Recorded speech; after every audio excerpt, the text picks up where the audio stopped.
Hello everyone, সবাইকে ঈদ মোবারক। যদি একদিন দেরি হয়ে গেল ঈদ মোবারক জানাতে, তবুও তো আপনারা যারা ভাবছেন যে এবার ঈদে সিনেমা দেখবেন, হলে গিয়ে সিনেমা দেখবেন, যারা ভাবতেছেন, অনেকে অলরেডি ভাবতেছেন যে কোনটা দেখবেন, এতগুলো ভালো সিনেমা আসলে এবার বের হয়েছে। আবার অনেকে ভাবতেছেন যে এখনও কোন কোন সিনেমা বের হয়েছে জানি না, জাস্ট দেখে ফেলবো।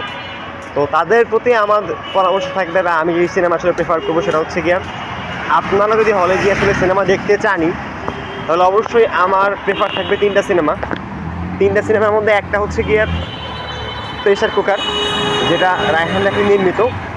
এটা আসলে সবচেয়ে out of the box cinema.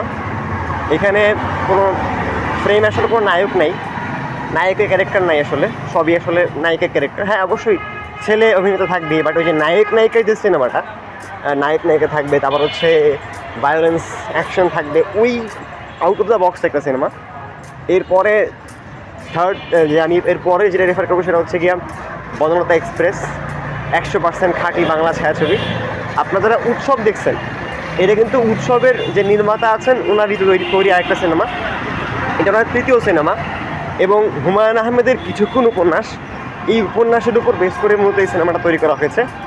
এটা দেখতে পারেন আপনারা। এরপরে আছে দম, যেটা অনেক বেশি আউট অফ দ্য বক্স। এটার ভিজুয়ালাইজেশন, এটার গল্প, এটার স্টোরি, আর রেজন নয়তো আগুন, প্রায় 10 বছর পর কামব্যাক দেওয়া।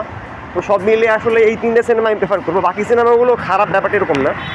সিনেমা আপনি কোনটা দেখবেন আপনার টেস্ট অনুযায়ী, কিন্তু কথা হচ্ছে গিয়া এই সিনেমাগুলো দেখতে আমরা উদ্বুদ্ধ করি, কারণ আমাদের দেশ আসলে সিনেমা বানাইতে এমন একটা অবস্থা হয়েছে যে তারা আসলে আউট অফ দ্য বক্স কিছু করতেছে না। জাস্ট একই সিনেমা, একটা স্টাইল, বিদেশি সিনেমাগুলোর থেকে স্টাইল কপি করা, তারপর হচ্ছে কপি করা। আমি আসলে অন্য সম্মত বলতেছি না যে কপি করা, খালি কপি করে বাঙালি কপি করাটা সমস্যা নয়, ইন্সপিরেশন নেওয়ার সমস্যা না, আসলে এটাই সিস্টেম। বাট কথা হলো, ইন্সপিরেশন নেওয়ার জন্য কেন আমাদেরকে ওই কয়েকটা ইন্সপিরেশন বা কয়েকটা কোণের মধ্যে থাকতে হবে?